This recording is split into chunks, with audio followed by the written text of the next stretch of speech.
Here's how to save hundreds, if not thousands of dollars on your next flight to London using your credit card points and miles. I'm going to show you 3 different transfer partners to get there and how to get back. And now getting back is a little bit tricky because the United Kingdom likes to impose extra surcharges on their flights in and out. You feel it a little bit on the way in, but you especially feel it on the way out. So we're going to talk about some partners that will help you kind of blunt this effect and maybe some creative ways to kind of get around it altogether. Let's get into it. So with our first award partner, we're going to be flying either on British Airways or on American Airlines because this is a one world carrier. Now I'm going to show you business and economy prices because you and I, we're the same. We go both ways. Just kidding. I'm married to a woman. Sorry, stupid joke. So this business class flight, you could fly either from the East Coast for 63,000 miles or 89,000 miles. From the West Coast, not the best prices I know. Economy reflects kind of the same, 27,000 from the East, 40,000 from the West. These taxes aren't amazing either. $32 one way from the American Airlines route, which isn't bad, but looking at British Airways, it'll cost $222 one way. And so that's for business class or economy. Those are the taxes and fees you can expect to pay. And then as we look at the taxes from, just like I talked about, economy is going to cost you anywhere from $200 to $300, almost $400, depending on if you're flying from American Airlines or British Airways. Business class even higher. And now this airline is a transfer partner of Capital One, American Express, Bilt, and Citibank, and it is none other than Cathay Pacific. And now in order to find this award space availability, you will not be able to use any of these award search tools. You might be able to find it on PointMe, but it's not super reliable either, so you're better off finding availability on Cathay Pacific's website. Just to show you how to do that real quick, you'll want to log in to your Cathay Pacific account, scroll down to book a trip. Make sure you select redeem flights, type in where you want to go, business class, whatever, your date, and then hit redeem flights. It'll pull up the flights that are available and look at the 63,000 points and 252 HKD. Google that, that is $32.35. And so that's how you find award availability on Cathay Pacific. Now I know these numbers aren't impressive, but what I do appreciate about this transfer partner is that it's a solid way to book a flight on British Airways and American Airlines, which there's typically plenty of availability for decent prices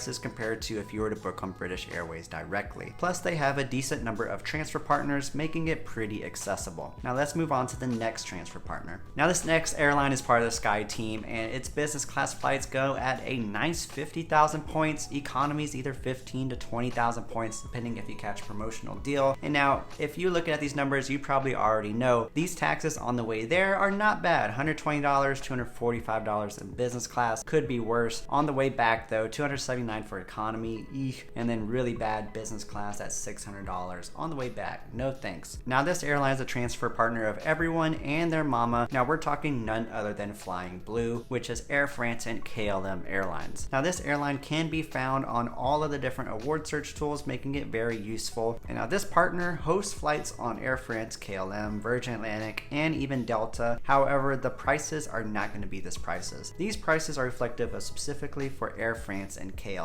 That means if you find a flight at this price, you're going to be having a layover either in Paris for Air France or Amsterdam for KLM. Now you can find direct flights on Virgin Atlantic and on Delta, but they're going to cost you a lot more points and a lot more in taxes and fees. Now I have a whole video doing a deep dive within the Flying Blue program. I love this 50,000 point award space, and so I would recommend that you find a Flying Blue flight there in business class if you're able to, and then on the way back maybe use one of the other 2 partners that we're talking about here, or another of the 6 that you can get access to here soon. Real quick before moving on, if you've liked this video so far, be sure to give this video a like, make sure to subscribe, share this channel with someone else that might find this helpful. That's all I wanted to say for now. Here's some more. Now finally, a Star Alliance member for you. Now business class pricing is going to run you around 60 to 63,000 points depending if it's kind of peak or off peak dates. I'm going to interrupt my video. This is Michael from the future, hence the different shirt. And now right after I finished recording this video, Life Miles, that's right, I'm going to spoil this section for you. Life Miles came up with a devaluation for all of the flights to Europe and a bunch of different areas. I was saying the points price was as low as 21,000 on economy and as high as 63,000. However, the new standard economy price is going to be 41,000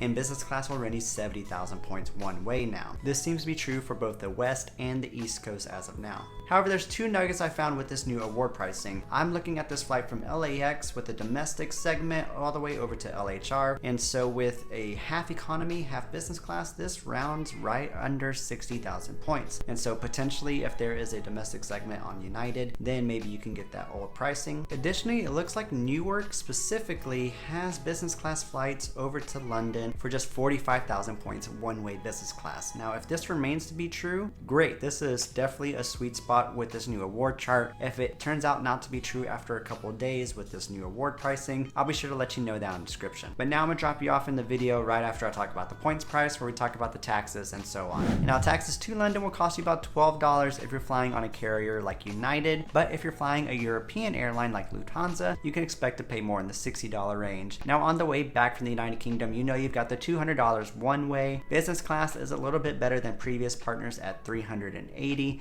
Now this is the max, and you'll mostly see this price if you're flying a European carrier. If you can find a full business class flight in United, you may pay closer to this $200 one way. And now this airline is a transfer partner of everyone except Chase, and we're talking none other than Avianca Airlines. Avianca, you are able to search on both Points Yeah and Award Tool, however not on Seats.aero. By the way, if you don't know what these are award search tools that helps you find award availability. Avianca's website does also have an award calendar that you can navigate. However, it could be a little bit glitchy, and so can these award search tools as well. However, using them in comparison, you can kind of find more availability than if just using one by itself. Now, I didn't mention it already, but the airlines you'll fly are United. You can find availability on Brussels Airlines, sometimes Swiss, and other Star Alliance partners as well. Now, I'm a fan of Avianca because the Star Alliance is such a huge alliance with a lot of participating airlines that finding award availability isn't too hard depending on what season you're looking for. Plus, the price is pretty solid with 60,000 points one way. The taxes are as minimum as can be from London, and I'm able to use an award search tool to help me out. Now, one caveat here, if you are looking at lifemiles.com and you find some award space that shows 37,000 points or whatever the business class price is and $12 in taxes and fees, you did not find a sweet spot. You are looking at a glitch on Avianca's website. And so once you log in and transfer your points, and once you get enough points, you'll see that price go up by a lot. You can't just skip over these taxes and fees. They are government mandated. And now if you want to know how to find award availability on Avianca's website, I do have a dedicated video showing you how to do that as well. You could check it out in the description. Now, as a bonus, if you are an American that really bleeds red, white, and blue, and you cannot stand the thought of paying a single extra tax to our British brethren, well then this tip is for you. My recommendation is to take a one-way flight to London. Those taxes and fees are digestible, but then maybe on the second half of your trip, you could take a train ride over to Brussels, and it will just cost you $68 one way if you're able to pay for a ticket in advance. And so that way you can enjoy Belgium for a little bit, and then whenever you go book a flight on the way back, you'll save a lot more in taxes and fees. You can find a flight on Avianca Life Miles for just $68 one way and the same 60-ish thousand points. And so I hope that's helpful for you. My name's Michael with Nurse Michael Travels. I'll see you in the next one.